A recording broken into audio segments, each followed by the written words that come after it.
अस्सलामुअलैकुम दोस्तों, क्या हाल है? सब खैरियत से होंगे। आज के लतीफ़े करते हैं शुरू। पहला लतीफ़ा। आसमां देख रहा था मुझे हैरानी से, ये मेरा पहला तारफ़ था परेशानी से। मेरी तालीम भला कैसे मुकम्मल होती, एक तो इश्क हुआ, इश्क भी उस्तानी से।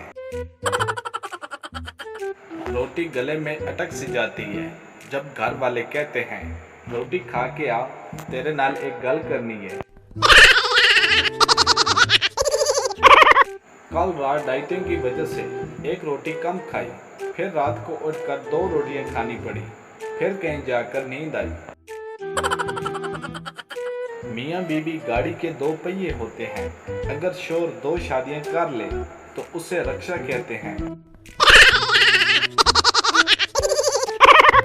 नाई की आंखों में भी आंसू आ गए जब एक मजलूम शोहर ने उससे कहा, भाई बाल इतने छोटे कर दो कि बीवी के हाथ में ना आ सके। घर में अच्छे कपड़े पहनकर बैठो तो कोई नहीं आता, जब चर्सियों वाली हालत बनाई होगी तब कोई न कोई आ जाता है।